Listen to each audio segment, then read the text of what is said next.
Hello and welcome to Revolutionary Parenting. Now, if you're a mama and you love words like I do, writing and journaling and crafting notes, maybe a thank you or a greeting card. That's me. That's me. Is this you too?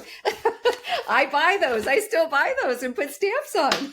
And if you are a person who loves words like I do, maybe you've authored, maybe you've even published a book or been in periodicals, or maybe it's just a dream that beats in your heart. Well, you don't want to miss this episode because you can turn that wordplay into cash. And this episode is exactly for you. My special guest, Christa Nichols, is an Iowa farm wife, and she's now a sales copywriter who helps clients grow and scale their businesses through dialed in sales copy that converts via digital marketing campaigns. Doesn't that sound like that's a whole lot of words, but she's going to break that down and tell us what that means in layman's language. Her clients include 7, 8, and 9-figure entrepreneurs and influencers. She especially enjoys training and mentoring moms just like you in how to build profitable freelance copywriting businesses through her Wordy Mama programs. Christa has also contributed to multiple Amazon #1 best-selling books. Wow. You're speaking my language, Christa. Christa and her husband, Jeremy Nichols, are new empty nesters. They do have a dachshund. Isn't it a dachshund? Named Wallace, though. Okay. And their son and daughter are now in college. Christa, welcome. Thanks so much for having me. Thank you so much for that kind introduction.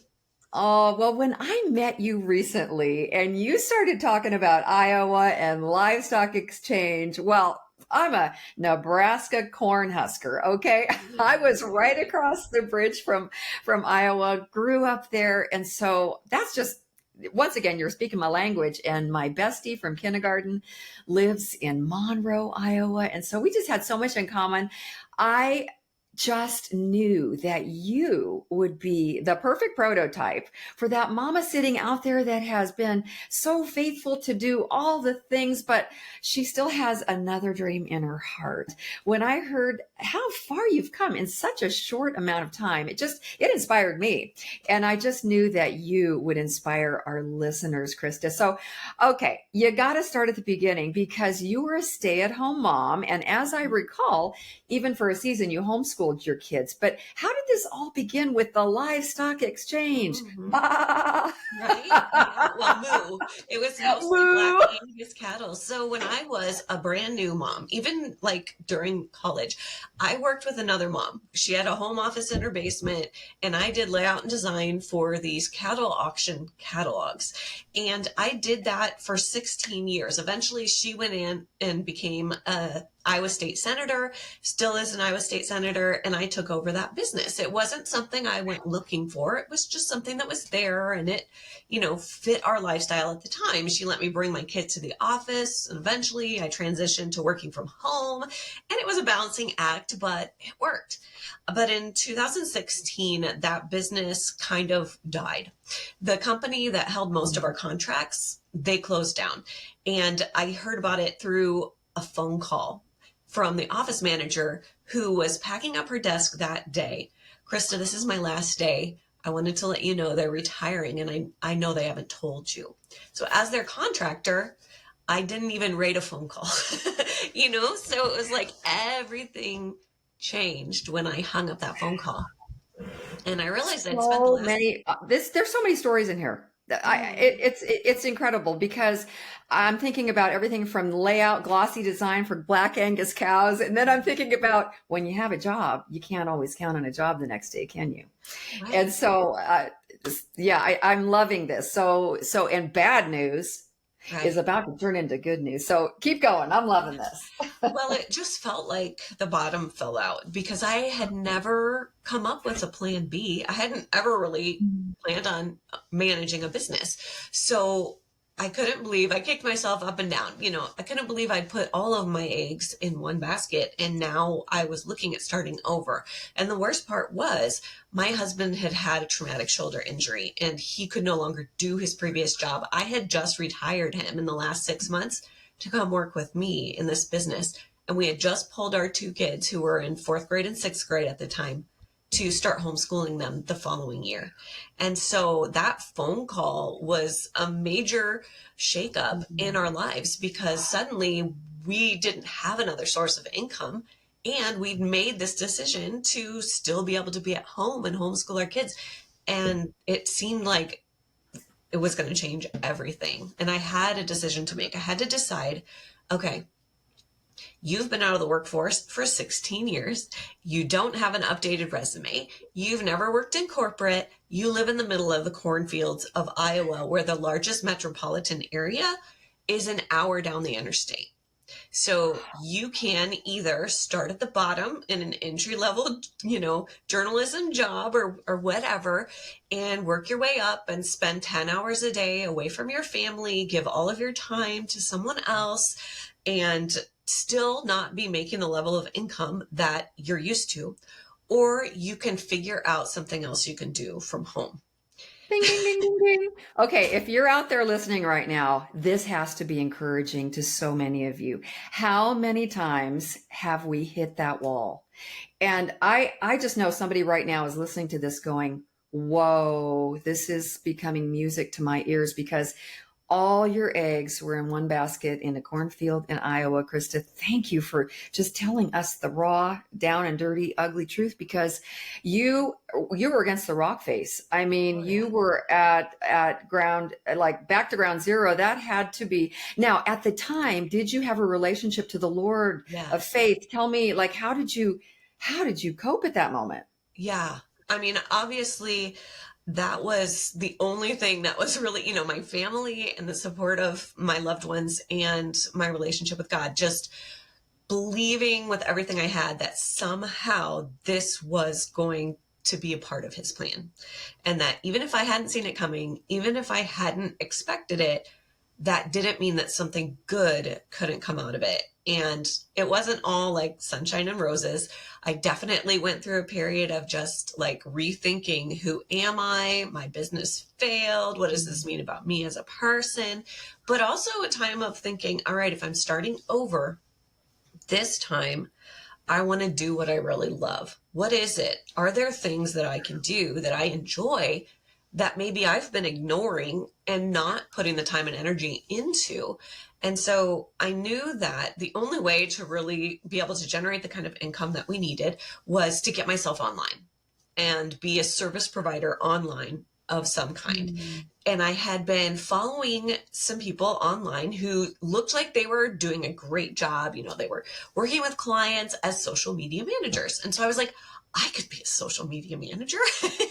So I joined a coaching program and I started learning all about social media and digital marketing. And it was like the sky opened up, and I was like, I knew that there were people doing things online, but I never really thought about it. I never thought about how I could fit into it. I never thought about how, monetarily beneficial it could be. And I started looking like, oh my goodness, there's people who are managing ad campaigns. There's people who are building websites. There are people who are, and I started looking at all these different things. And I was like, I could do all these things. Like I have so many options. What were you doing? What was your scope, of work as you worked for the Livestock Exchange? I think you said graphic design, layout or something. Tell me in a nutshell. So what were the skills you were using with that particular job? Right. So I graduated from college with a degree in journalism. So I've always loved writing. And, some of the stuff that I did incorporated some writing, but the business that I had was all layout and design, graphic design. I did some basic websites for, brick and mortar businesses, that kind of a thing. So this was a complete and total shift back into writing for me. I hadn't written since college, really. Wow. But I didn't start out. I started out looking for clients, and I basically said, okay, yes, you need a website made. I'll do that. You need video edited. I'll do that. You need copy written. I'll do that. You need some email campaigns built. I'll do that. And I had a list of services a mile long. my goodness. And It's so familiar. This is so familiar. yeah, I was like, well, if they need it, that's money. I can't say no because that's money. And here Right, I thought I right. had no options. Now I have all these options. And I was working from the time I opened my eyeballs in the morning until my husband took the laptop out of my sleeping hands at night, and homeschooling and doing all these things. And I was exhausted. But I didn't I think hear that I could that. say no. You know what I mean? Like I was Yes, I know exactly what you mean. You never know when work stops and when it starts. It's just this loop. You're right. like God. You never sleep. I feel that. I have felt that so many times as an entrepreneur. And those of you listening that have that entrepreneurial heartbeat, and maybe you've got the side hustle, which is usually the grind, the Yeah. 24/7 grind. This has got to be music to your ears because we're about to hear some more good news from Christa. So you were dabbling in everything. You were the girl of all, like every kind of thing. I can do it. I can do it. I can do it. As a social media manager, how did you find clients as a social media manager in a nutshell? Well, I was in a coaching program, and part of the Okay. coaching program was getting hooked up with this coach's network. And so I was putting myself out there into this network, and she had people coming to her looking for contractors for different things. And so she'd refer us on and stuff like that. And then the clients that I would work with would recommend me and so on and so forth. Okay. Yep. Social media manager. Now, you were wearing all these hats and spinning all these plates, but in a nutshell, what is a social media manager? So a How would you social media describe that? manager is someone that helps a business create a consistent social presence, like on their Facebook, their Instagram. It's that organic content that you see being posted. So whether Okay. it's, photos with text, or helping them decide what to do for video, things like that. So, but I was doing that. I was doing ads. I was doing all kinds of stuff. Well, because it can grow to so much Yeah. stuff, like from how often to post to then you're editing video to then you're making the canvas to then Yeah. you're doing the posting to. So I imagine the scope creep can be insane if you don't have it very clearly outlined as It far was, as and the what. problem was I didn't really know. Like I was so new to it that I was still trying to figure out what I really liked. And I think if I had really liked social media management, that would have been one thing. I get that when you're starting a business and you're growing it, it's kind of a grind. You put in the work to get it off the ground. The problem was I hated it. I hated social media management. I didn't love it. And I did so many things. I offered so many services that I didn't have the time to get really good at any of them. So I felt like I was always running to catch up, always behind, always messing up, always making mistakes.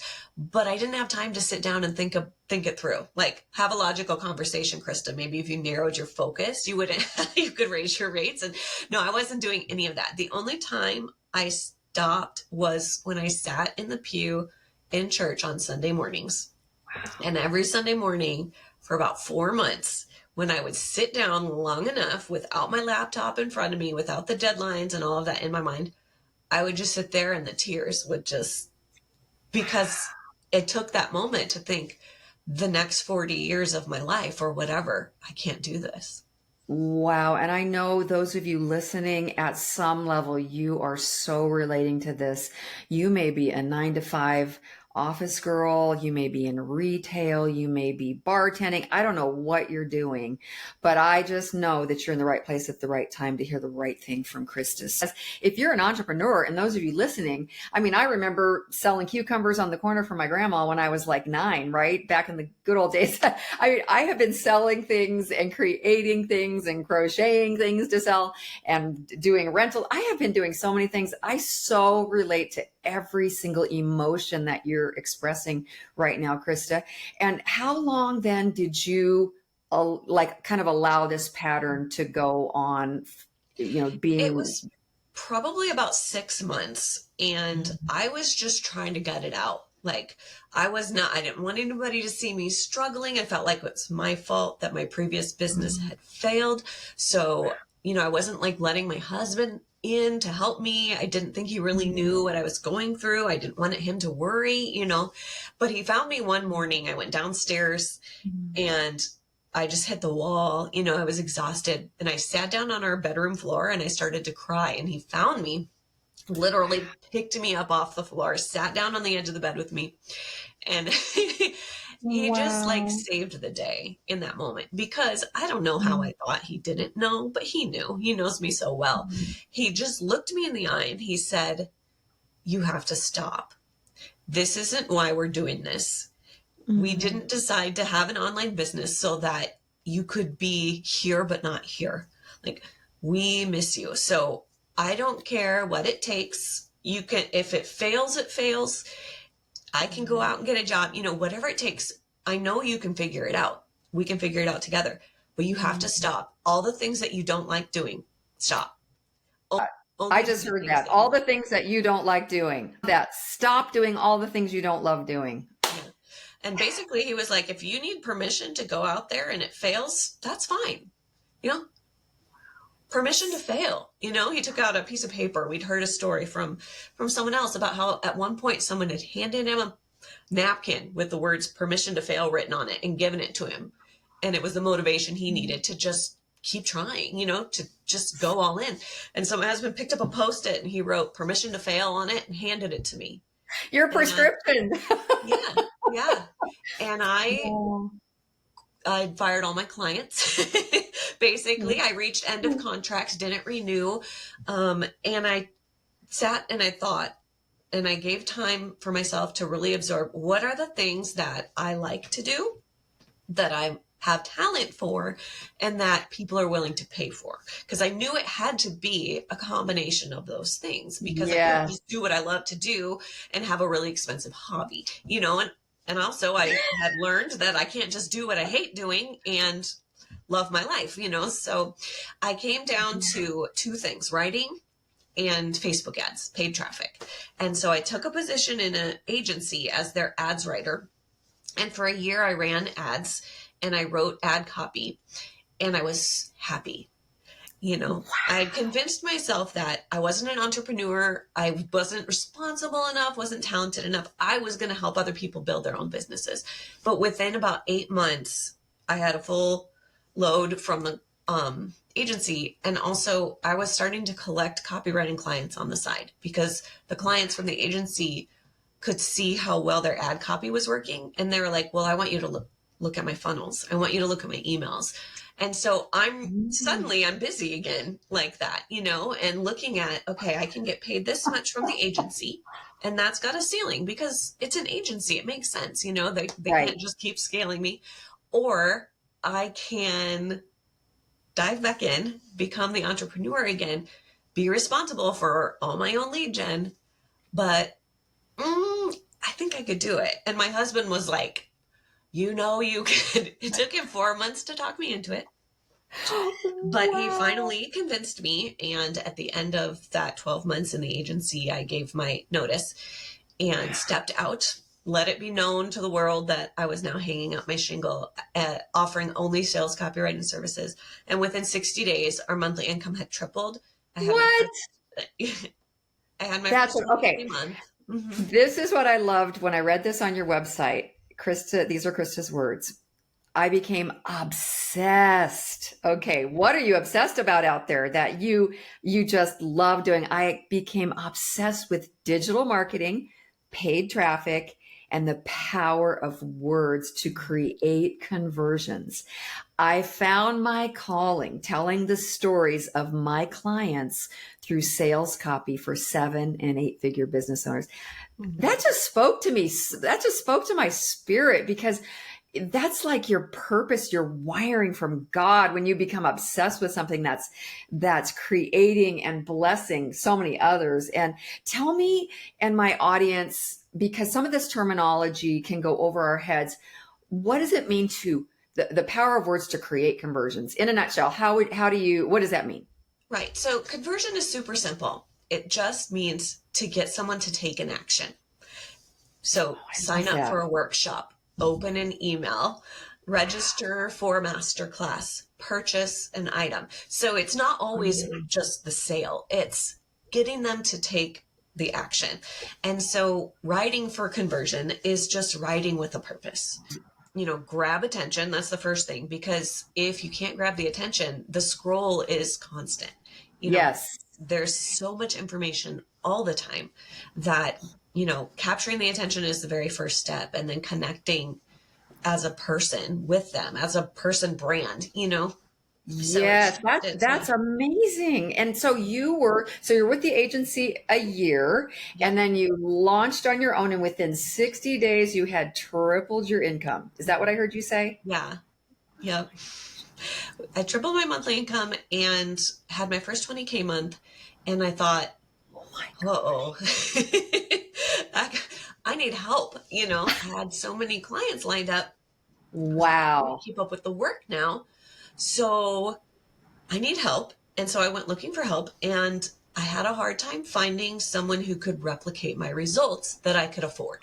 You know what I mean? Like Wow. somebody Yes. who I could pay a contractor's rate to, but who knew how to write to convert. And I realized that I was either going to have to pay a lot more, or I was going to have to train them. And the problem was I didn't know necessarily why I was good. Like I didn't know why I could get the results that I could. I And so understand that. It's like you can do it, but you don't know how you're doing it. yeah, it was so instinctual, and I was just absorbing information so quickly. I wasn't creating systems and processes around it.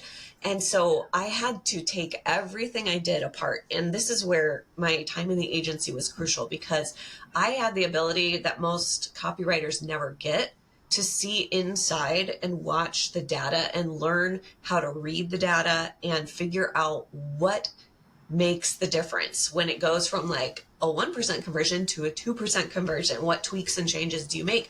And so I took everything apart and I started creating my own frameworks. And I read a lot of good copywriters, and I learned from a lot of good copywriters. But I broke it down in a way that made it it gave me the ability to train anyone else to be able to write the way that I did, in their own style, Wow. in the style of the client, but also to go through the processes to get the information that you need in order to get results. How did the penny drop in that? Because if you're really good at something, but you don't know why you're really good at it, just reading particular books helped you to see what your framework actually was. That's how the penny dropped for you, just studying other. Was there a favorite book or a favorite tool that really helped you break down who? So it's so funny because God is so funny. So I'm actually, the big aha moment for me in this came when I was sitting at Funnel Hacking Live, which is a large digital marketers conference. And at the end of the final day, he brought up a panel of 8 people who had won the 2 Comma Club Award, which basically just means they made $1 million with one funnel at some point throughout their business. And he had these 8 characteristics of people who would win 2 Comma Club Awards. And so each person spoke on one of those characteristics. And as he was going through it, I was like, yeah, that's what I do. That's what I do. All of them it was like the process that I took my brain through as I built messaging for my clients. So what Wow. do the clients' target audiences believe about themselves? What do they believe about the people around them? What have they tried before? And I was like, this is a mirror for exactly how I create conversions with my words. And so I took this little handout. I still have it. It's over there on my shelf. Did you stand on your chair and start screaming? I didn't, because I was writing as fast as I could, But I took it home and I sat down with it, and I was like, well, that's the first pillar of messaging that converts. That's the second one. That's the third one. And I created my messaging system for Wow. exactly what you need to ask about the target audience, about the offer, about the client, about their communities, in order to have the information that you need to write to sell. Oh, I love this. I'm just nerding out on this. Okay, keep going. So I started creating trainings so that I could bring people onto my team. But as I did it, I realized that I really loved the process of creating trainings and being on video and giving that knowledge to people and watching them be able to replicate that and then go on to become their own thing. So there were certain people in my network that I knew had the potential to be able to become really good sales writers. They were also working as social media managers. So I started going to them and I'm like, have you ever thought about being a copywriter? Yeah, but I don't think I could make that much money. I was like, listen, Linda, like whatever your name is, you can. And if you would come in and be in a beta group for this framework that I have, just try it out. And so I gathered this little collection of people who were kind of interested in it. And I started taking them through this framework that I'd created. And it was like, aha. Wow. And I knew that I had something that could turn into a course or a program. And so that was like the very infant baby days of Written Results Academy, because I realized that I didn't want to build a huge agency. I wanted to empower other moms to be able to make money on their own terms, doing something they love like I did. That is priceless. Did you get your 2 Comma Club award yet? You know what? This is so funny. My coach, I've worked with some really great coaches, and at one point, one of them was like, "So where are you at with your 2 Comma Club award?" And I was like, "Well, I've never made $1 million all in 1 year." And he just looked at me and he was like, "It doesn't have to be just in 1 year." I was like, "You're kidding me." I thought the 2 Comma Club award was just for people who made $1 million in 12 months. So I had never recorded. Oh my goodness. Oh, I think I would have already been there. So you did the beta. Okay, so I want to see the steps, because I think for those of you listening, it helps to see the steps. So you broke down your process. God answered you, showed you how, and you called people to invite them to a beta program. And a beta program is just kind of like a rough draft of what you want to create, in essence, right? It's like, right. It's not perfect. They ask questions, they give feedback. You're like, oh yeah, I should have done that. So you go back and you reiterate. And the first beta was free. And I just spent an hour a week with them providing trainings. After that, I hired a coach to help me put it together as a program. And we built. What changed? Kind of what changed? Yeah. Talk to me about how you enhanced it. What did that look like? Was it an hour on Zoom, once a week? How many weeks? Kind of what did it look like? I love the details. So it's a pretty big thing, because you're going from the very foundations to the nitty gritty little tweaks and things, and like reading it and knowing what to change and what to tweak.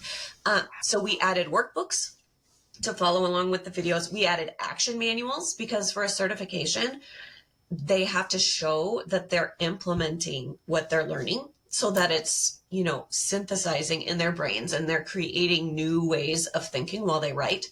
And so we have workbooks, action manuals, there's infographics, there's video training step by step, there's entire frameworks and models.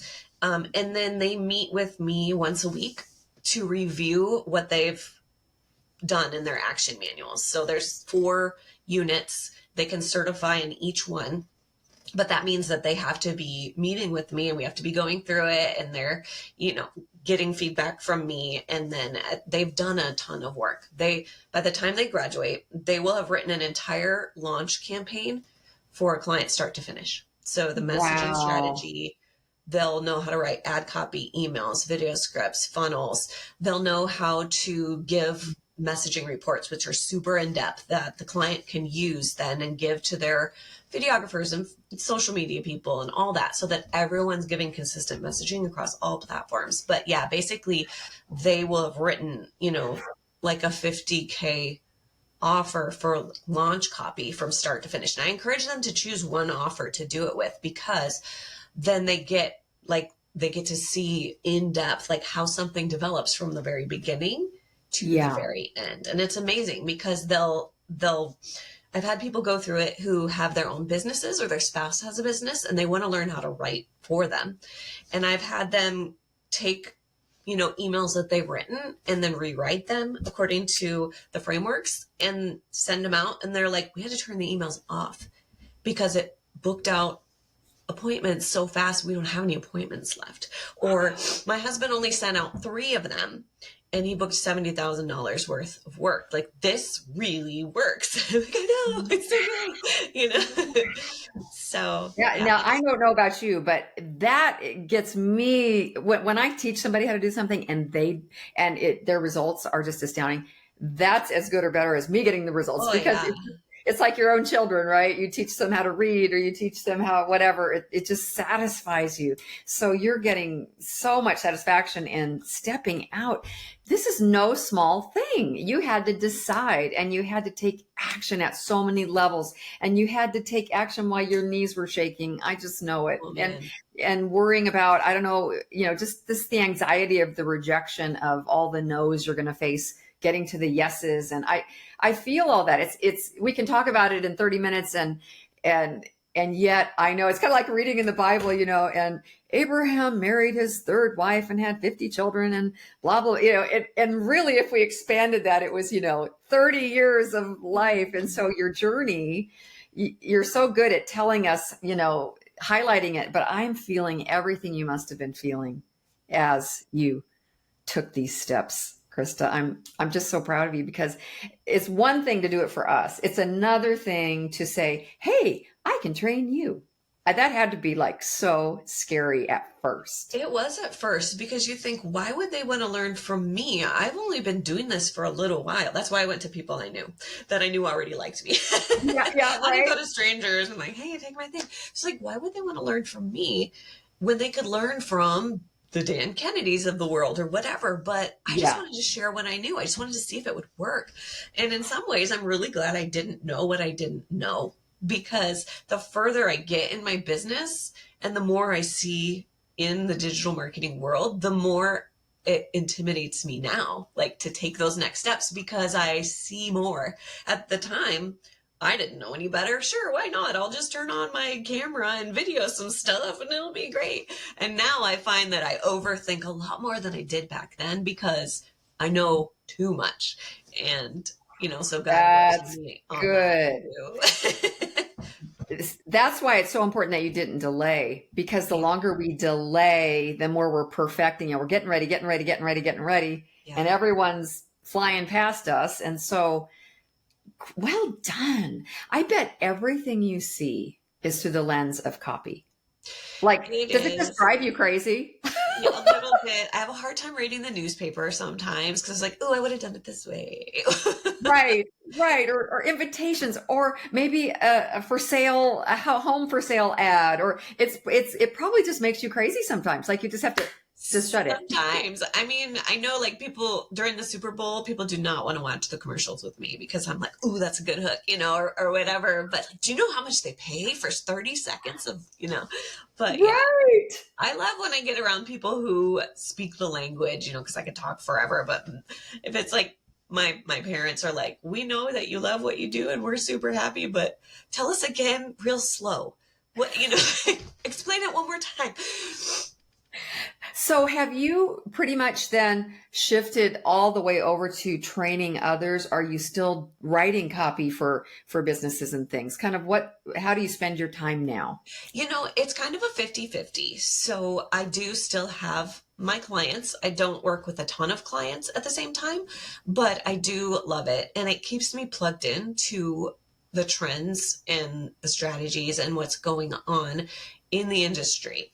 And also it bankrolls the coaching side as I build it up as well. So someday I do think I will eventually taper off on the services side, but I'm not ready to yet. I don't feel that call to yet.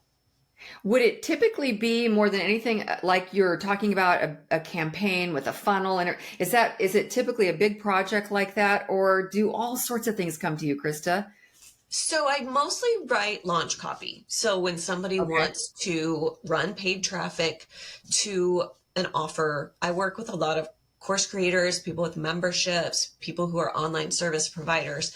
And so a lot of what I do surrounds their, sales campaigns. So whether it's email sequences, ad copy, funnel copy, Or just like I do a lot of strategic coaching and stuff too. Like, here are the touch points you need to make in your messaging in order to move those cold audiences into the warm bucket. So then you can make the offer and things like that. But yeah, it's all related to something that will eventually lead to a sale. Wow. And when you talked about how much you loved paid traffic, have you seen like astounding results with paid traffic to build audiences using copy? Talk to me about that. Yeah, so one really, really strategic way that you can leverage your ads budget using your words to get a bigger audience is video view ads. So they're super cheap.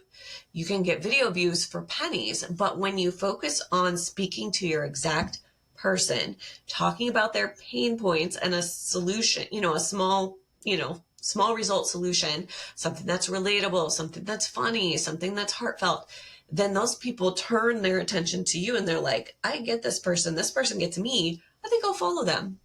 And that builds your audience so that when you do launch something that's lead gen or a sales ad, something that's going to cost you a little bit more, you're going to get faster results and they're going to be cheaper per acquisition because you've already warmed up your audience with those, very strategic videos, which really can be just, 90-second VSLs.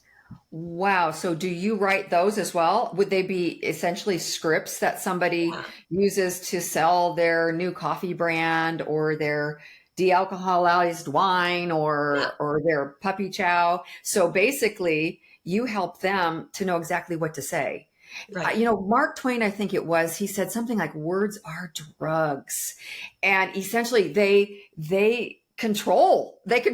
persuade, they're powerful. Somebody said to me, there's a lot of copywriters. It's not that big of a deal. And I said, whoa, whoa, whoa.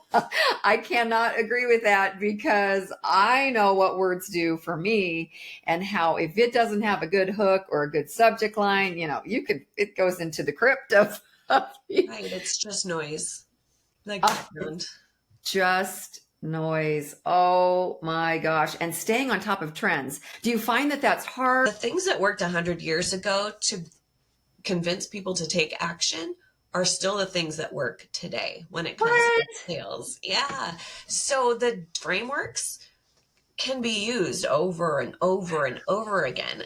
It's that initial hook, the way you say something, the images you use, that first statement, that's the thing that you have to really, really watch, because when it comes to trends, sometimes you can hit on something that's perfect with what's going on in the world today. That just goes like gangbusters. And other times you can just use something that is a tried and true formula and have it work out great. Generally, I would say in a sales copy, it's not as trend focused as organic. Interesting. Mm-hmm. Does one story come to mind, one client, one example that will stay with you always of the massive shift you were able to bring with your words? Tell me about that. So a client came to me and they had a $997 offer and they were moving. And they were like, we haven't launched this offer in a long time. We need to launch it to our email list. And we want to buy our dream house. And so we're hoping that we could get enough for a down payment, sell enough programs for a down payment. And so I wrote an email sequence for them for this offer. And within 2 days, we had sold more of that offer than they had sold in any single year before. They were able to put down a $300,000 down payment on their dream house. What? That was probably the best because I knew how it was just so practical, like that impact. You could see it. You could see the impact. They went from, I don't know how we're going to do this to, all right, we're ready to go. Well, Christa, I have enjoyed this conversation so much. Where can we get more of Christa Nichols? Yeah, so you can find me. My handle on all social platforms is at Christa Nichols Copy, and it's Christa smelled like Christmas with the CHR. I'm always dropping content that has tips and strategies on copy, on client acquisition, on my dog. I'm mean, it's not all about work, but, and then also I have a free 7-day challenge that I offer about every other month that helps you get set up to succeed when you launch your freelance copywriting services. For those who are already copywriters, it can help you tweak and tighten things up so that you're able to attract a higher quality of client where you can get paid more to do the same amount of work. I just know that someone listening, and maybe they'll be listening in 5 months, 6, you never know, but this is a timeless podcast, and there's just been so much value. Thank you for sharing your story and your heart, and I will look forward to more interaction with you in the future. I'd love to catch one of your 7-day challenges. And thank you, whoever you are out there listening, hit me up. Let me know if this just didn't bless your socks off and really hit the mark for you at so many levels if you were listening today. God bless you, and join me next time for an inspiring chat here at Revolutionary Parenting. God bless. Bye now. Bye.